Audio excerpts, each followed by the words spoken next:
Going on to Rome's. So Justin friggin' Jefferson is the first ballot Hall of Famer and going to flirt with GOAT status, the best wide receiver in the National Football League. And we've seen him soar to the high highs, right? Offensive Player of the Year in 2022, got some MVP votes, rightfully so. Got paid, team leader. Oh, by the way, once you see some of these other wide receiver contracts, Jefferson is a bargain. Alec Pierce, $20 million a year. Oh, Riri. All right, but this year, it's been touch and go this year. Right, a lot of factors coming in: Vikings travel, quarterback situation, his hamstring issue in training camp. So everything not all right now. But Jefferson, fed the local media jackals. Now this is the polar opposite of AJ Brown's better drop me in fantasy. Right, this is more, hey, the Vikings are 4-5. It's been a disappointing season so far. I expect more from myself, and I'm going to get more for myself for the team. That's what I'm saying. This is from NFL.com. Justin Jefferson wants to turn back time, the clock back to 2022, when he was piling up a league-leading 1,809 yards and making breathtaking grabs like the famous one-hander in Buffalo en route to being named Offensive Player of the Year. And Kirk Cousins deserves a lot of criticism and a lot of poop, but he could get the ball to Jefferson. But give it time with 9. Jefferson said Thursday they needs to get back into savage mode if the 4-5 Vikings are to dig themselves out of the NFC North cellar. I love. The Vikings are at last place. What a bunch of losers. They're 2 games back with 8 to go, and they're 1 up on the Lions and they're 1 up on the Bears. Soon to be 2 up on the Bears. So okay.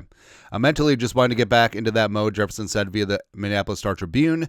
It's always give me Minneapolis Star-Tribune. Who cares? I like to say savage mode, just going out there and just killing it and not worrying about the plays and not worrying about anything else I can't control. Doing everything I can to control. I can control and making the most of my opportunities. I felt like I was on a different level, just try to work back into that.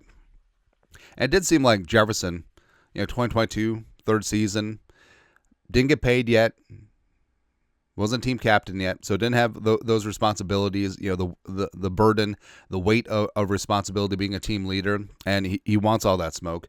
But just going out there and playing and just balling out, man. Finally getting away from the Kubiaks, which, I don't know, Clint Kubiak looks kind of good now in Seattle. Jefferson is on pace for a host of career lows. He's averaging 76.2 yards per game this season. Current career low is 80. Blah, blah, blah, blah, blah. The 2 receiving touchdowns are his worst through 9 games. Both of them came from J.J. McCarthy, by the way. So there are no criticism about Carson Wentz. Also, this is stupid. The wideout has yet to post a 100-yard game on U.S. soil, with both of his century mark outings coming overseas, Dublin, London. Who the F cares? What is the point of adding that in? Do the stats not count overseas? Do the games not count overseas? Oh, but he hasn't had a 100-yard game here. Who cares? Just, the media just grab anything and twisting, distorting facts just to throw another brick at the Vikings. Shocker. The stats get worse with J.J. McCarthy under center. It's almost like McCarthy is a 22-year-old first-time starter with 4 career NFL starts under his belt. Yeah. Jefferson is averaging 4.3 catches per game and 52.3 receiving yards in his second-year quarterback starts per NFL research. Again, it's almost like Jefferson cut off his route, so there was a pick 6 week 1. It's almost like Justin School was the left tackle for the first 2 games. And then it's almost like, the Ravens, Vikings delightfully having their 8 false starts. Just great. Just wonderful. Yeah. And the Ravens grabbing, interfering with Jefferson on basically every single snap. Habitual line steppers, got away with murder. Shocker for the Ravens. But Jefferson this season, I don't know, he's just not playing with the same joy. Now, obviously being 4-5 is part of that, but it's so fun watching Justin Jefferson because you can tell that there's so much brightness. The vibes are immaculate, and he just loves the game. He loves competing.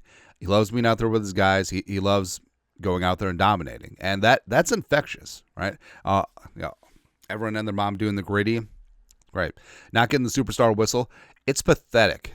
Especially the Ravens game was ground zero, but the entire season, how often does Jefferson get interfered with, get held at the catch point, and all of a sudden, we don't see anything, no whistle? It's ridiculous. Constantly being doubled and tripled. So obviously he got extra attention when he was a younger player, but now there's not a game that goes by where he isn't doubled, safety shaded, tripled at times, bracketed, and going back to that stupid 3rd-and-1 play. Well, actually, great 3rd-and-1 play, but O'Connell's right. How often do you get single man coverage on Justin Jefferson? Not very often, so you got to take advantage of it. That's what the Vikings did, and he's more mad at himself versus others. And he's dealt with the quarterback gong show this season because no training camp reps with McCarthy per se, because he had the hamstring, and then McCarthy 2 games with Justice School at left tackle, and then Carson Wentz came in with his broken ass shoulder, and now McCarthy back in, everyone getting healthy. Things are starting to get back to good. Both touchdowns in 4 games, by the way.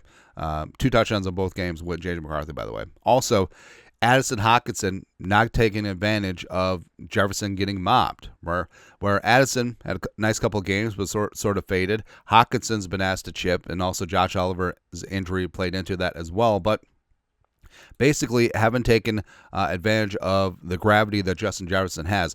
Everywhere that 1-8 goes, the defense shifts. He is public enemy number 1, and Addison Hockenson getting single coverage, being let go. I mean, they're not taking advantage. Jalen Naylor certainly is taking advantage of that single coverage, but basically what needs to happen is that they need to defy gravity or something like that.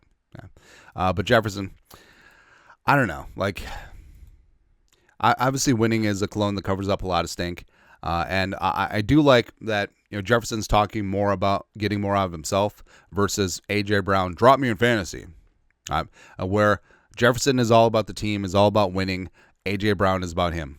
A.J. Brown's about A.J. Brown, man.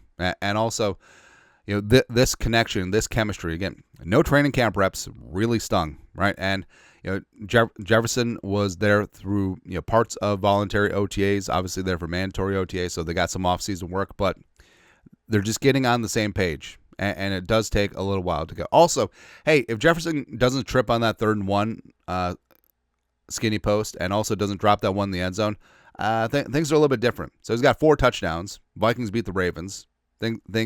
Everything is hunky-dory, right? Except it doesn't really change much. Yeah. And also, Jefferson and McCarthy are 2 peas in a pod, right? And they hate losing. They despise losing, right? So all of that hatred and anger is going to burn and fuel them. It's going to be good to go. McCarthy, number one thing with McCarthy right now is footwork. And guess what? Guess who works his ass off? J.J. McCarthy. Guess who is a footwork guru? Kevin O'Connell and Luke McCown. So, again, every little thing is going to be all right.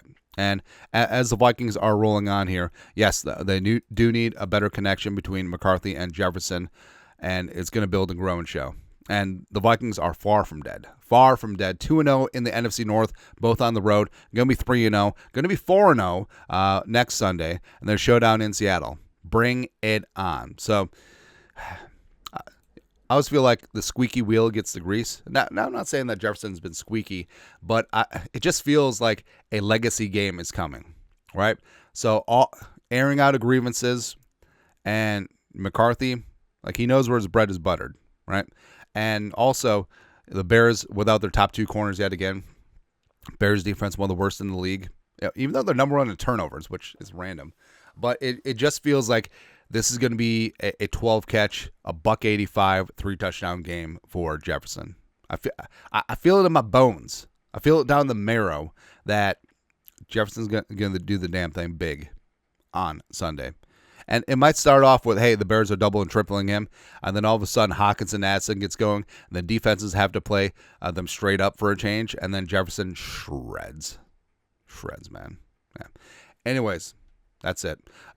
Jefferson Savage Mode. What does it mean? Let us know your thoughts. Our thoughts, comment section. You guys are the best to do. Skol, production value.